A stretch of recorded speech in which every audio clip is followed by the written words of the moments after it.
In football, we start from the local scene here, where the much anticipated fourth edition of the ProLab Global Promotion tagged Easter Football Carnival lit up at the Civic Center, that's the Sharks Football Club Stadium, at the weekend, with an exciting display of grassroots football action.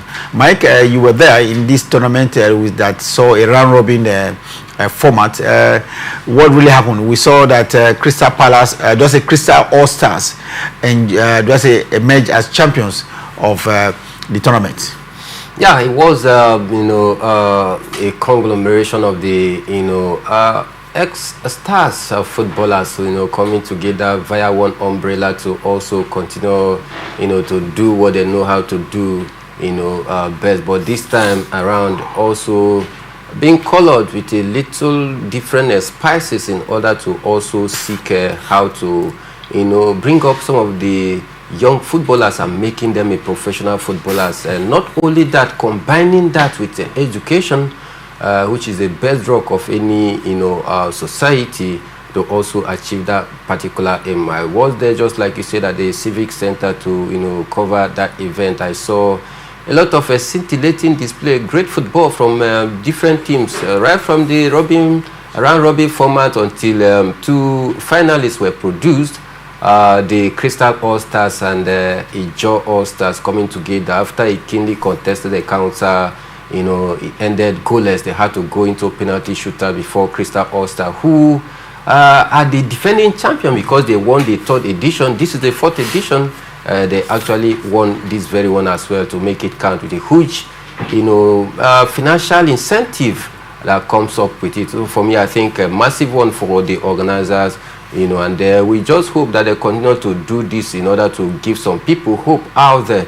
It is a good initiative, and one that must truly be supported to ensure that they actualize the dream of also putting smiles in the faces of people out there, especially for the sporting people, especially for footballers. So it was an impressive display. And you also talk about the level of security out there. When we went there, I mean, quite unbelievable. Place was guarded, and everybody was seated peacefully, to enjoy that very much. So I think a big thumbs up to the organizer. Talk about the organizers of the ProLab football competition. Their engineer promise did actually promise a better edition next year. He believes that it's going to be bigger and even better. For sure. Speaking during the trophy presentation, he actually, made it ostensibly clear that, next year's edition will even be better compared to this year's outing. And I think for me, with what they are doing, I strongly believe that we are going to expect a better, preparation, a better organization come next year. Because I tell you, it is one initiative that we must also, support locally, in order to ensure it, gain the needed global attention and the support that it truly, desire. We saw great men, stakeholders coming to also not just to exercise, but to also, also ensure that they are able to support those who have dreams for making it a professional footballer, and combining it with education, like I said earlier, making that dream actualizable. So for me, we are anticipating that next year's edition will even be better than this year. One expected that one of our own, Kalumba, will be in the final. Incidentally, his team couldn't make it to the final. Kalumba was the captain of the Obiakpo All-Stars Football Club, and of course Kalumba, like you say, one of our own, a former Enyimba International, also did his best during the round robin format, but his team were not lucky enough, as they were eliminated during the round robin format. But I think they played a very good football as well. But then it goes beyond playing good football. Just like one coach will always have as his own philosophy, Jose Mourinho. He said that he doesn't care about beautiful football. You can even have 99.9% of ball possession.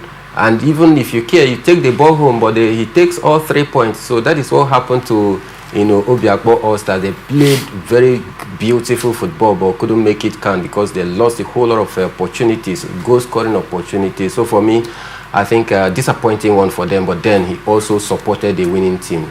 Let's quickly now go to the Nigerian Premier Football League action we saw last weekend, and especially most of the game played yesterday in the week of 34. We saw the first team there, Academy Warriors, playing out a 1-1 draw with Ikorodu City. Ikorodu City, they're looking very strong. Right now, they are placed third, and if the league were to end today, Ikorodu City will be playing at the continent. For sure, Ikorodu City, they made their intent known since the start of the season, though they did not start in a very good format. In their first 5 games, they wasn't looking likely they were going to, make a chance. But then they made it count, and since then they've been holding their own. Went away, pick a very valuable point, big one for them.